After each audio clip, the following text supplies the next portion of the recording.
Welcome, Carm Capriato, the Service Aftermarkets podcast pioneer with the gold standard of aftermarket business podcasts. Join me for Aftermarket Insights as we advance the aftermarket. And as always, know that you'll learn just one thing. Find us on your favorite podcast listening app and remarkableresults.biz or on my YouTube channel.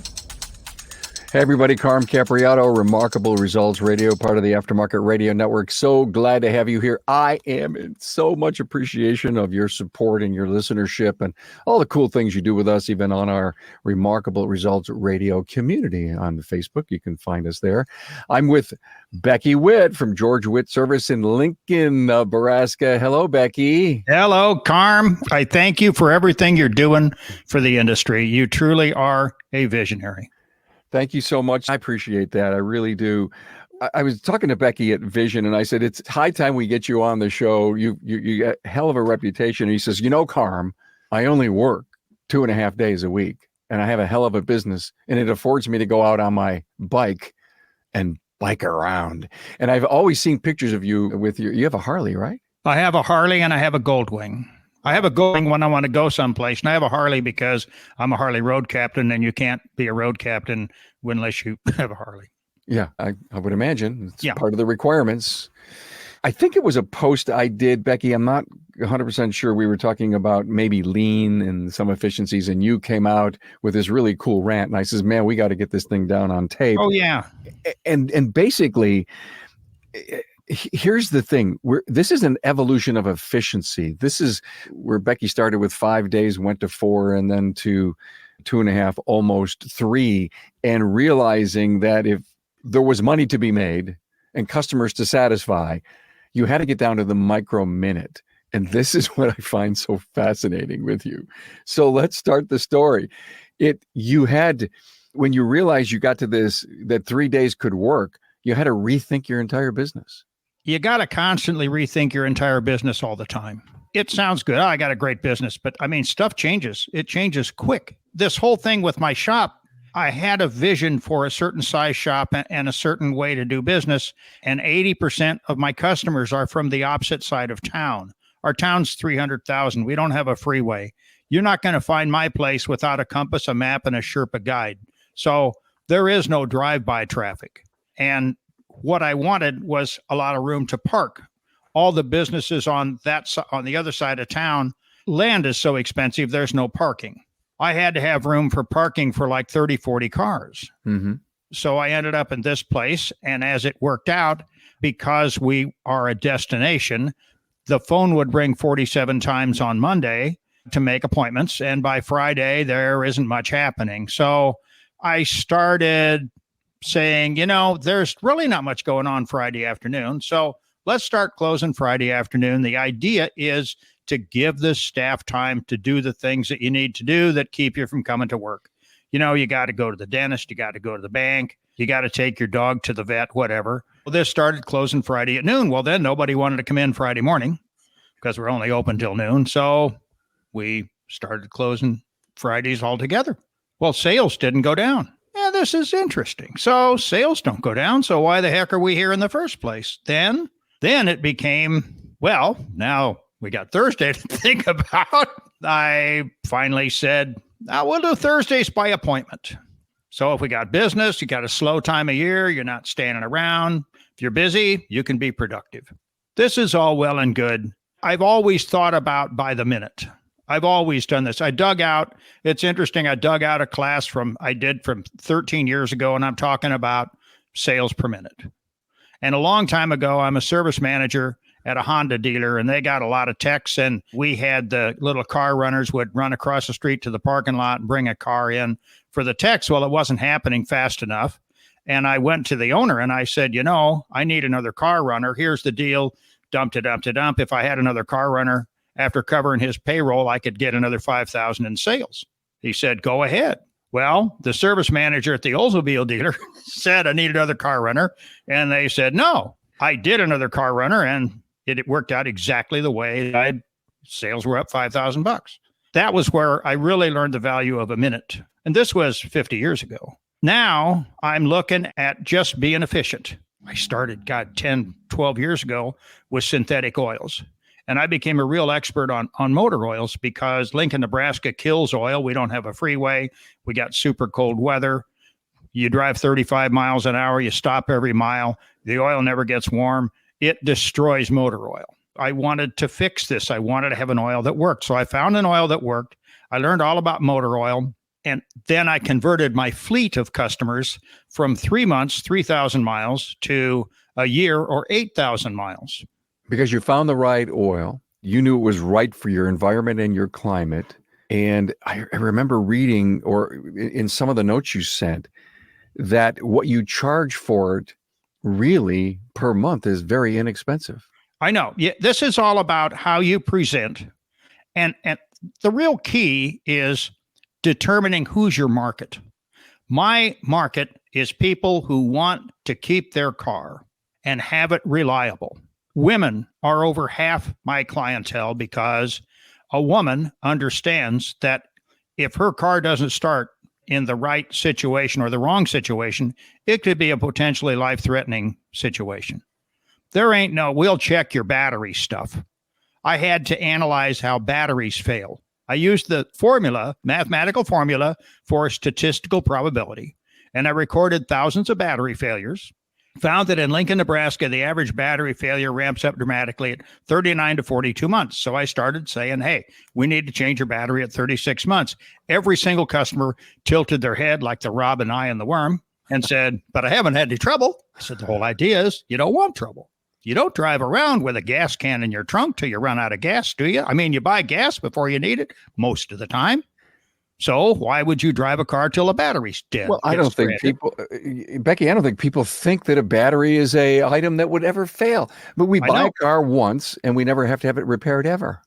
Well, part of this issue is, what are you doing for your customers? Why are they attracted to you? I can tell you right now, if you stand outside my front door, every single customer who leaves here says, I'll see you in a year. I'll see you in a year. They know that when they come here, their car's going to run great and it's going to be a year. They're not going to have trouble. That's how I get away with charging $400 for an oil change. Let that sink in, world. Yeah, let that sink in. You want to do a DVI? You want to do this for free? I ain't doing it for free. I don't do anything for free. That's rule number one. You want to be open 2.5 days a week. Don't do stuff for free. Don't run specials. Don't run coupons. When I did a 3-month, 3,000-mile oil change, people were always late coming in because it's a hassle. It's like, yeah, I get away from it. Now that it's once a year, they're pretty regular. I worked hard to try to level out demand. Right after the kids go back to school, it gets dead. We had certain times of the year it was dead. Certain times it was super busy. I just wanted to make it level. Now that I've got people coming in once a year, it's level. They don't wait till stuff breaks. It isn't like we're waiting for the tow truck.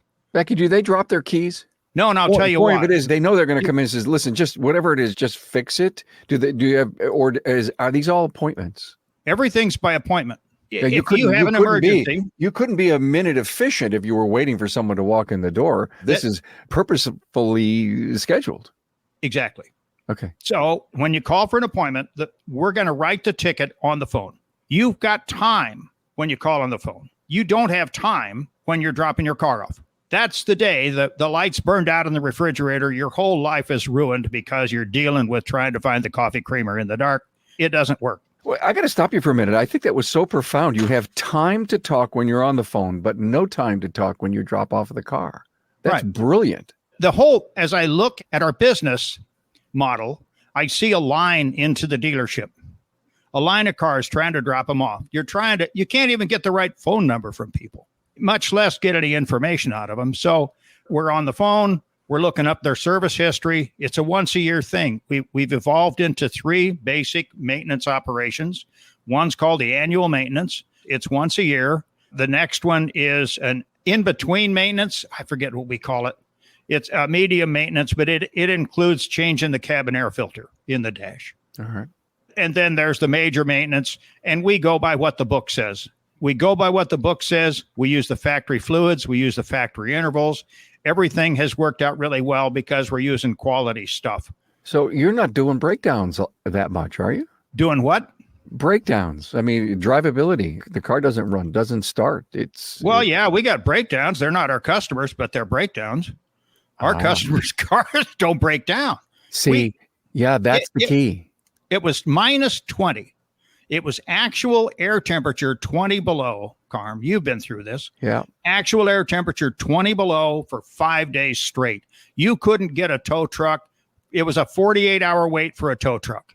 You know how many of our customers were towed in? Not one single Witt customer's car failed to start. That's why they come to us. It's the business model that I think we have talked about on our show before, Becky. It's such a profound change for people to want to get there. Maybe because you said we're going to do this in 2.5, so we have to be calculated. We've got to take control of our customers, not them to us. I spent many years working to make customers happy. I mean, everything I was all about was making the customer happy. We got to do this. And I did weight oil changes. I have a separate customer lounge. It's 12 by 24. It's as big as my first shop. It's got a sofa in it. It's got everything you could ever want. But I found out that it drove our staff nuts. I learned this during COVID. The big lesson I learned during COVID is we couldn't do anything while you wait. So I learned that people who wait don't buy anything. They got to get going. Just an oil change. Thank you. Just an oil change. As I broke down my business and did an analysis, I first looked at what did it cost me to do weight oil changes? And it was astronomical because you can't have your regular techs doing oil changes. You've got to have a special person to do it because the wait people, they don't come in on time.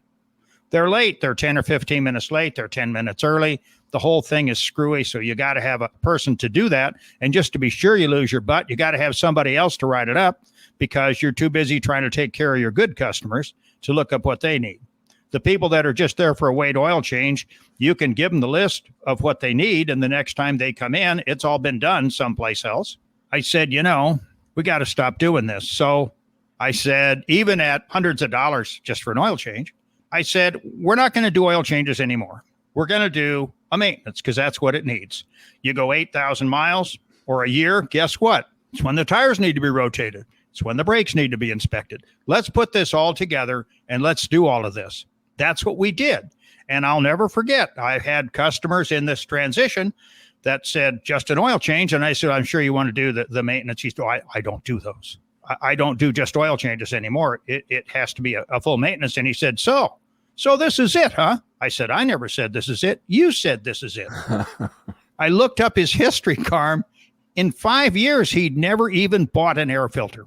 And here we are as an industry doing these weight oil changes, this convenience work for people who are not paying their way. They're going to go down the road. They're the price shoppers. Shop owners all the time, they're talking about these bottom customers. They're not bottom feeders. You're making the offer. They're just saying yes. You got to stop making the offer. I think of the word cultivate because you had to do this with your customers. You had to let some go and cultivate the rest. They had to learn. Yeah, exactly. How long did it take? I lost 30% of my clientele in this transition. So what I found was I didn't need that oil change tech, and I didn't need that extra service writer, and I didn't need that parts person to look up everything we needed. What we need now is we've got a more regular system of what we use. We use fewer, I'm not going to say weird parts, but parts you don't normally buy every day. So you need a parts person to look all this up. Now you're going to call for an annual maintenance, Carm. I'm going to look up your car. I'm going to see you got 60,000 miles on it.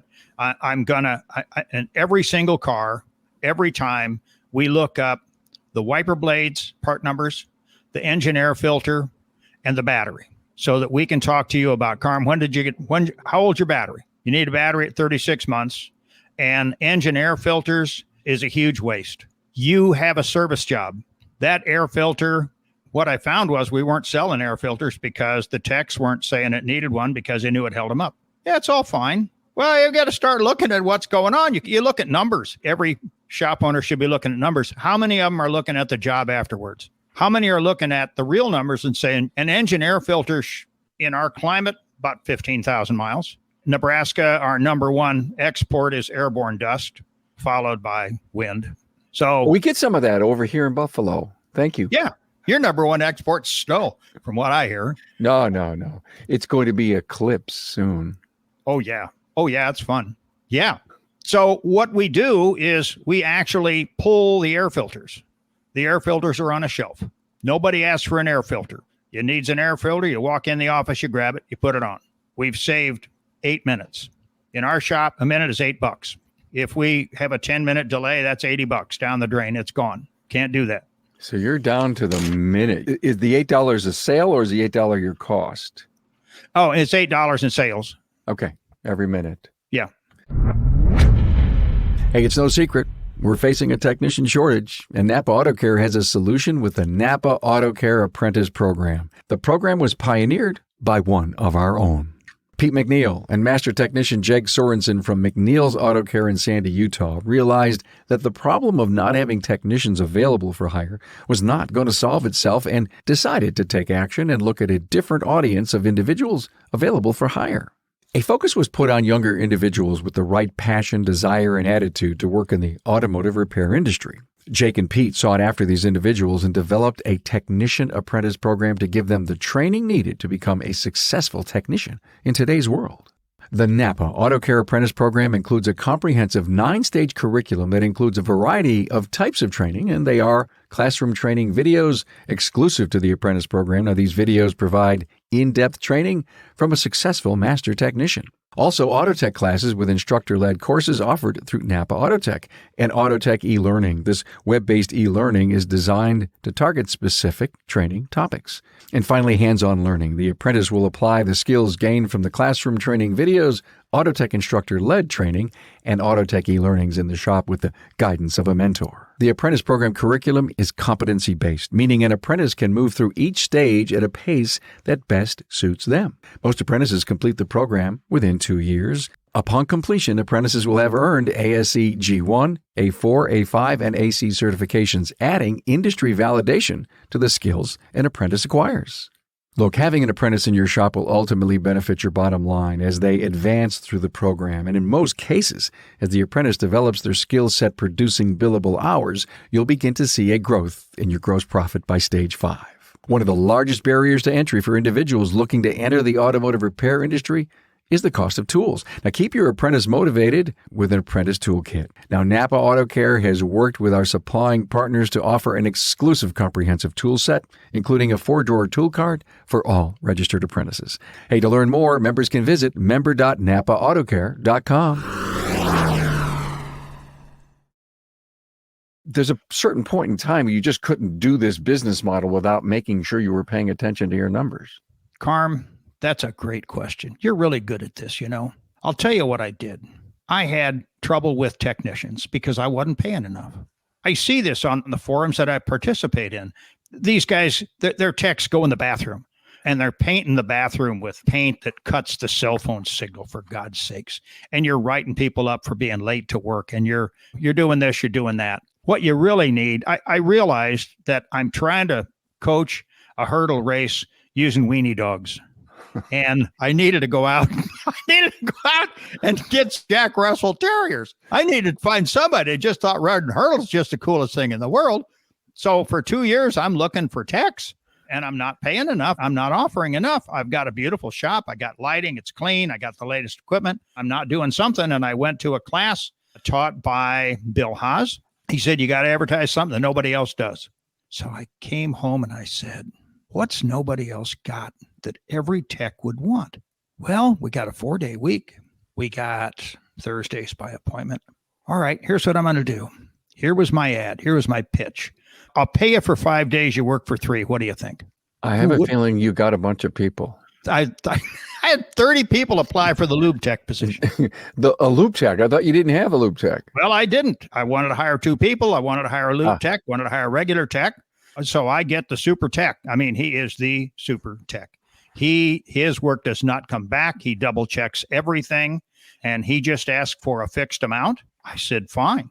So our deal is 3 days a week. We were working till about 2 on Wednesdays. It was too much. The point where we are now is we are working with the same focus that you would work as you do the day before you go on vacation. If you're going to think about a mindset, Carm, if I'm going to communicate anything to the people watching this video, is our focus is we're focused. We're going on vacation tomorrow. I mean, at 5 o'clock, we got to go home. The plane leaves at 7.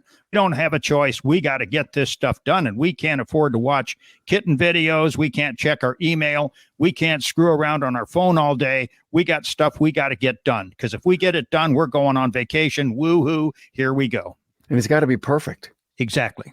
It don't come back. Our work does not come back. We do a road test before and a road test after. Years ago, I'm the service manager at an Acura dealer, and the guys had come back after doing a service and say the car pulls to the right. And I said, well, did you drive it before? No. Well, then how do you know it didn't pull to the right before we got it in? You change tires. Tires can cause a pull. If you haven't driven the car before, how do you know? And furthermore, I'm glad you brought this up, Carm. Furthermore, you're doing complimentary inspections. You're giving people the value they're paying for, because you're not doing a road test. How can you possibly do a brake check if you haven't done a road test ahead of time? You can't, but it happens every day, and you call it an inspection. You're looking through the wheels in some cases. You got to take the tires off. You got to measure all 8 brake pads. If you don't measure all 8 brake pads, how do you know you don't have a sticking caliper? You don't. You got to do all of that, and then you got to rotate the tires according to the way the manufacturer says, and you got to balance them. Because if that car didn't shake when it came in and it shakes when it goes out, they're coming back and they're not happy. You drive one of our cars, no car runs as well as it does when it leaves Witt's. That thing is precision balanced. You can go 80 miles an hour and it will not shake the fizz out of your Dr. Pepper. This is a big deal, and this is very fatiguing when you drive a car that pulls and vibrates. I don't like a lot of fizz in my pop. Wow. Yeah. Is there somebody else I could talk to on this podcast, Carm?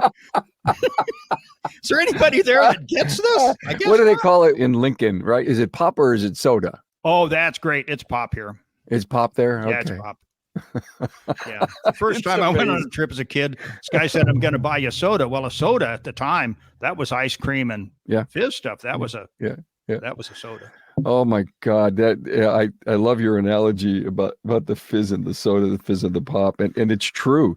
It's almost, Becky, that you've got this business model that reeks in science. It's almost scientific. It's like you have something you cannot break. We have to do this first, then that. Does your client appreciate? Obviously, if they have no cars that got towed, they're all very, very safe and reliable. Do they appreciate all that you do for them? They go nuts about it. I've been in business 29 years, and I've got people that have been with me since the very beginning, since before the beginning. How hard was it to change this model? I mean, you told me you lost 30% of your customers because you were going to more dictate to them what needed to be done than them calling the shots. True? Exactly. Yeah. What this really came down to is it's a constant evolution. I have university training. I've got a university degree. I've taken enough accounting to be a CPA.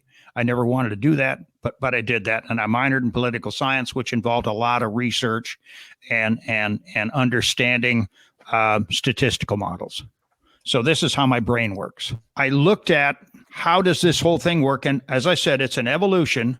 And right now, I have time to take care of my best customers. I didn't before, because I'm doing all of these little jobs to make people happy. I'm making the wrong people happy. This is a problem with a lot of people where they wake up one day and they realize that people they thought were their friends aren't. They needed help and there was nobody there because they weren't really their friends. They were their friends in front. They were putting a knife in the back. They didn't have that relationship. I wanted that relationship. And in order to do that relationship, I have to do for my customers what nobody else will do. You're not going to get my level of service anyplace. I don't care where you go. I don't care what you do, because this is a very special place. I have never worked any place where every employee is always 30 minutes early to work every day. Every day. No exceptions. No. Oh, my cat spilled her cream. I had to wipe it up. My day's ruined. No, every day, 30 minutes early, at least, or more. Okay, help me understand the business model. You're charging $400 for, if you will, an annual maintenance thing, which equates to about $35 a month. I get that. That's something I think anybody can be sold and can live with. But here comes the vehicle it's in, and it's going to need brakes. Maybe there's going to be tires and front end work, air conditioning work. How do you schedule all of that? Great question. I went back and I looked at how many cars did we do last year. Then I looked at how many days that we open, how many hours we got to sell, how many cars can you do in a day. And that's how I determined that's how many appointments we take. Okay. Because on the law of averages, you know the kind of work and the average repair order you're going to get based on this concierge model. Yes. So what you don't want is cars coming in that you can't get to for 3 days. You drive by these shops all the time. Their place is packed with cars. And when it snows, those cars are there for weeks. The snow hasn't melted because they're the same cars that were here a year ago. I want to get everything done that I can. The issue is, you're right. You don't know. And I'm really glad you brought this up. We don't do promise times. I need my car by 2. Well, I hope you get it. Here's a loaner car. Here's a loaner car. All right. Okay. So I give everybody a loaner car. You're packed up to a point where if this work is extra, even in the 2.5 days that you're open, they may not get that car till next Monday if it's already Tuesday. Well, that's pretty rare. It really is pretty rare. Because you know how many appointments to take. I got it. It's the law of averages. I've got a great relationship with a parts supplier. I've got a parts house that's like just a mile away that's got over $1 million in inventory. Good. And I bribe their drivers with Twinkies and cupcakes and soft drinks and snacks. And I tell them I love them and how important they are to me. They bring me my stuff first. Becky, I haven't had a Twinkie in years. And well, you make it sound like it's my fault. I was at my grandson's Pine Derby, and they were making little cars out of Twinkies. It was so much fun with cookies and frosting and stuff. And that Twinkie was just sitting there looking at me. And I think I took a bite of it. Oh, look at that. donut, Hostess donuts. Yeah. This is an all-American snack, isn't it? Twinkies and cupcakes. I used to love the Hostess cherry pies years ago. Oh my God. America's in love with junk food, but it's a nice treat. It's the thought. I've got I must have 10 different snack items and I rotate it. If my snack bill is under $200 a month, I'm disappointed. I've got 4 kinds of soda, actually 8, because I've got regular and diet in each one. Nice. Yeah. And it's free. And I've got bottled water and it's got our name on it. I tell the drivers that it's designer water. You can't get this anyplace. It's out of a new hose. Are you a NAPA Auto Care Gold? I'm a NAPA Gold. Yeah. Wow. Congratulations to you. I know that's not easy to get. Well, good for you. Hey, no, it's not at all. Tell me about your superstar. Oh, look at that. She's wearing the gold shirt. Yeah. Cool. I love that. Tell me about, I know. We were in Atlanta last week with NAPA and just hearing about the prestige of what they're planning this year, all the great stuff, but the prestige of gold, prestige, incredible. Congrats. Tell me about your superstar technician out in the back and what it took to find this person. He said he's worked at a whole bunch of different shops. The shops that I called to check his references said he didn't interact with others. He wanted to be left alone. He was not necessarily grumpy, but he wasn't somebody that you talk to. And I said, so is work good? Oh, his work's great. He's pretty much antisocial. As I've studied the technicians, they're antisocial. They're not. The old idea of you take your aging technicians and you put them on, you make them a service writer, that's the dumbest thing you can do. They don't like people. They don't want the door to open. Leave me alone. One of the rules that we have here is we don't do anything while you wait. Even a light bulb? No, not even a light bulb, because it's an interruption. I don't interrupt my technicians ever. If you really got something to do at your job, you might come in early because you've been an hour or 2 early. You can get a half day's work done because you don't have any interruptions. So we don't have any interruptions. We don't ask them questions. All of our communication, for the most part, is nonverbal. We have everything written out that you're going to do. We have a place to put the brake measurements on the ticket. He writes down, here's what the car needs, hands it over to us. I can be on the phone. Don't need to know anything. It's right there. It needs front brakes, needs this, that, needs a new thermothrottle. They're really bad. They go out and all the time in Nebraska. And they're our highest profit item, by the way, the thermothrottle. Sure So they are. I know it's terrible. So he turns that over. We find the parts. We highlight, we call a customer and we highlight in yellow what we've sold. If it's highlighted, it's sold. It's not. You take it back and you put it on. We got a magnetic clip on each post for the hoist. You put it up there. You don't say anything. You just put it up there. When the parts come in, you take it back to him. When he's done, he lays it up here with the keys.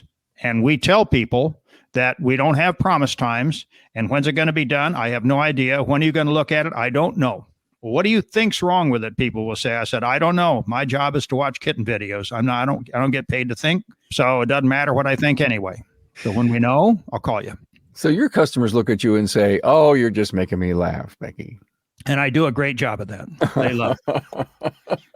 They're my friends. That my whole thing has been my customers are my friends. I learned a long time ago that a repair shop can screw all kinds of stuff up in the back. And if they like the people in the front, they'll overlook it. But if you got grumpy people in the front, I don't care how good the people in the back are, that you're not going to make it business. Okay. Some interesting questions come to mind. You obviously got to be making money. And this is a departure in a business model that works for you because you value your time off. And I know that you don't have an 8-bay facility with 20 people working there. It's a small, tiny, close-knit business. Would this work for everybody? No. Or do you just... Thank you. I will emphasize, as I have done through my entire career, there is no one right way to run a repair shop. There isn't. You have to adapt to your market. You have to adapt to your location. I have worked in the service business in many different markets, and I can't believe I worked at the Acura dealer in Omaha, and I was also in charge of the service department at their Honda dealership just across the river in Council Bluffs.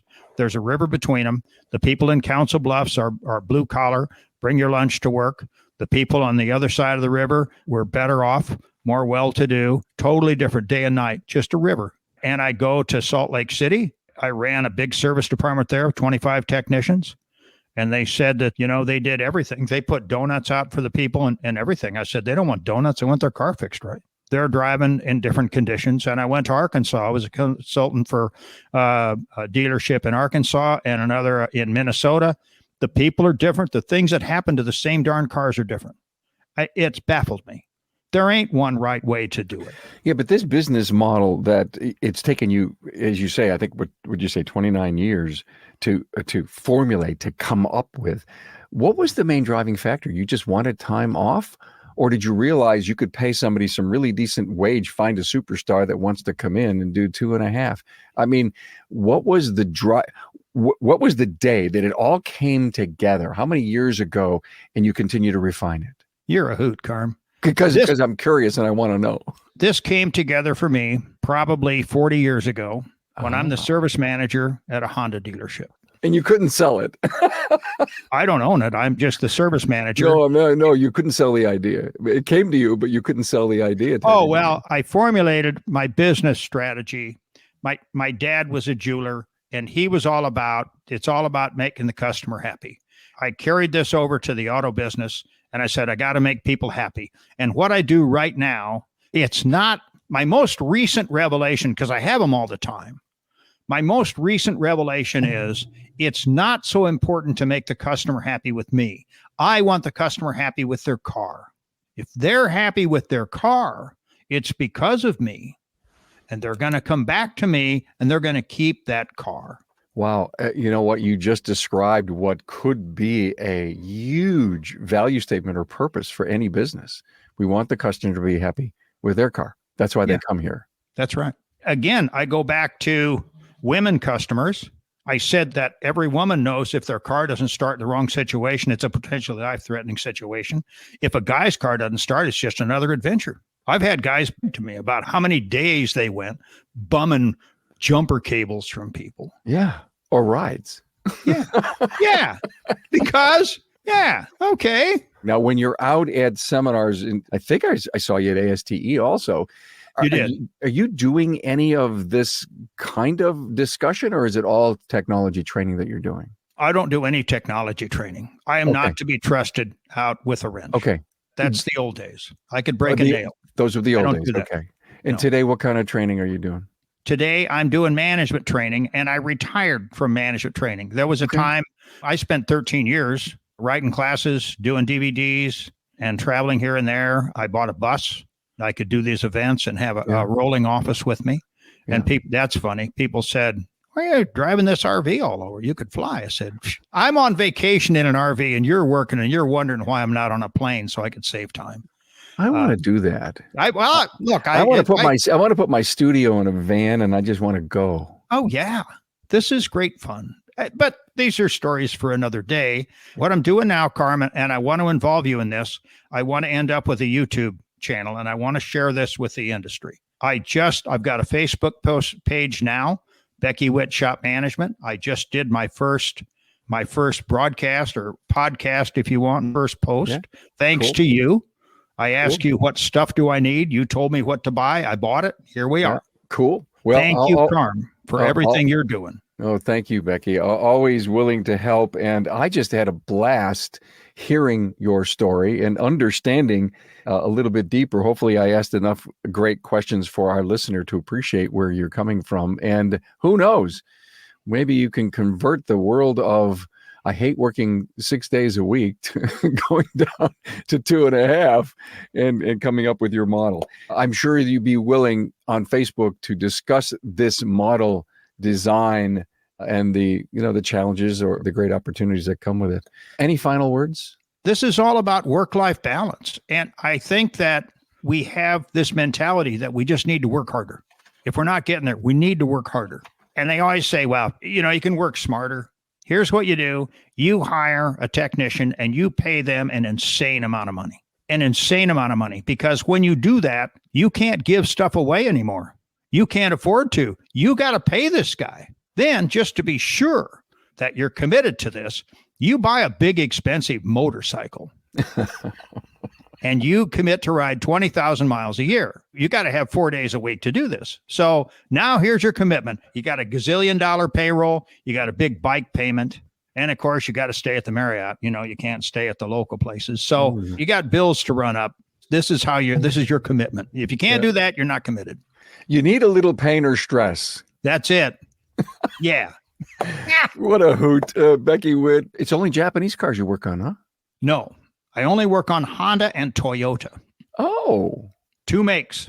That's it. Honda makes Acura. Toyota makes Lexus. So call it 4 makes if you want to be a nitpicker. Honda, Acura, Toyota, Lexus, and that's it. All right. I won't touch anything else. Right. Look, the next time I have an Acura, the next time I have a problem with it, I know who to call. You do. And I'll put you in touch with my guy. But we can't interrupt him. So no, I know. Well, when he's clocking out, maybe he can talk to me. Yeah. Thank you so much, Becky Witt. Appreciate you being on. Carm, thanks for having me. This was great.